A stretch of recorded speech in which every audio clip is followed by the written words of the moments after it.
Aloha! This is a case study of Mrs. Lopez' 6th grade classroom. This case study is written by Pila, Marcia, Yuri, and Tina. And to start off, let me introduce you to the characters we are going to analyze in this case study.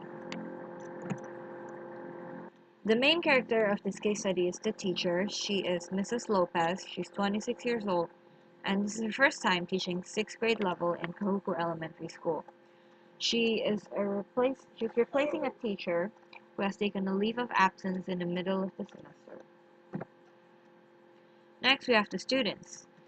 The class consists of 22 students who are all in the 6th grade level. 14 of them are Hawaiians, 4 are Caucasians, 2 are Filipinos, 1 is Spanish, and the other one is Japanese. These students, some of them speak English as a second language, so language barrier can create diversity in the classroom. They also have a diversity in terms of family backgrounds because some of the students come from families with low family incomes. The students also, some of them who have lived in the community for all their lives, um, some of them have known each other for all their lives. So that creates a diversity when the new students arrive and they do not really mingle well with the students who have known each other forever. Now, the classroom setting, there's a bad roof or ceiling in the class, which creates an echo in the classroom whenever someone is speaking really loudly or in a high volume. And the students' tables are also placed or located far from the teacher's desk, which makes it hard and inconvenient for the teacher to communicate with the students whenever he or she is sitting down on his desk. The tables are formed into 4 different groups, and the students are free to sit wherever they want within those 4 groups, which, of course, the students take advantage of it by sitting with their best friends and their closest friends so that they can talk and chat throughout the classroom. And that brings us to the student's situation or condition in the classroom. So the condition in the classroom is that the students are talking really loudly throughout the lessons because they know each other very well. And they're not listening to whoever is talking in the classroom, in particular the teacher, the new teacher, Mrs. Lopez. They are too busy chatting with each other because they have formed cliques. As we know, there are 4 tables in the classroom, so 2 of them are filled with students from the community who have known each other all their lives. The other table is filled with the Caucasian students and the quiet Japanese student who doesn't really know or understand much English. So that is why the Japanese students is very quiet. And the other table is filled with students who come from families with low income. Right, next we are talking about the goals and objectives of the teacher. So seeing her classroom, the teacher comes up with these goals, which is number 1, she would like to have the classroom organized enough to be able to assist the students in participating in class discussions and to work together harmoniously. And the teacher would also like to control the noise level in the classroom so that they can hear each other and they can also listen to the lesson that is being taught by the teacher. They can focus better on the teacher. When they are able to do that, the teacher also can gain the students' full attention. And when the teacher has the students' full attention, the students can participate better in group discussions and they can follow instructions so that the teacher doesn't have to scream them out loud or repeat the instructions again. Now this follows the in-task rule, which is the standard number 3 under learning environments. It says, the teacher works with others to create environments that support individual and collaborative learning and that encourage positive social interaction, active engagement in learning, and self-motivation.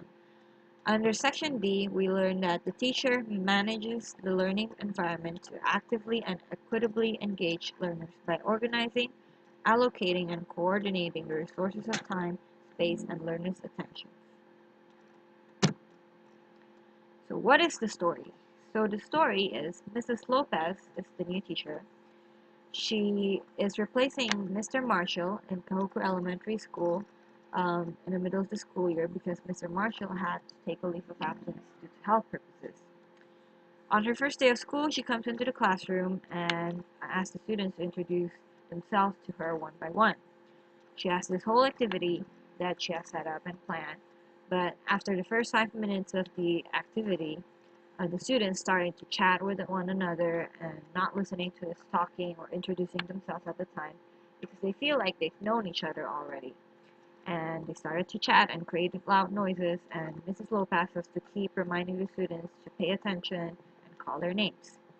Throughout the day, the classroom is very noisy, and the students are not paying attention at all to what Mrs. Lopez was saying because they were too busy chatting with one another.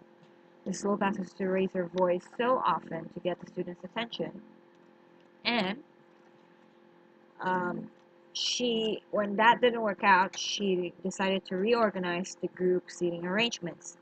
Um, and of course, the students refuse to cooperate at first because they feel they're being taken out of their comfort zones. And the situation became frantic at first because students were screaming at each other to talk on, not screaming, but trying to talk to one another really loudly. That in the end, Mrs. Lopez has to send one of the students to the detention office, to the office for detention. So the next day, Mrs. Lopez comes up with a new seating arrangement that the students all agree with, and the students were more attentive and not as loud, but they still did not pay attention. The students um, came up with a new idea to communicate with one another. They um, whispered throughout the class and they passed notes to each other throughout the day. And Mrs. Lopez caught these notes at some points. And so, to help her out with what is going on with the classroom, her classroom management, Mrs. Lopez then decided to involve the students' parents and the principal to help her with the situation. Mrs. Lopez decided to call on the students' parents and let them know about the students who are having trouble with paying attention in the classroom. Some of these parents, however, do not receive the phone calls or did not call her back, and she still has troubles with their children. And however, when the principal came into the classroom, the students were able to listen to the principal for a while. And after the principal left, the students were attentive, but Mrs. Lopez is still trying to find a way so that her students will respect her enough to listen to her and to follow her instructions so that she can give her lessons without having any distractions and anyone creating um, loud noises that can take the focus away from the lesson.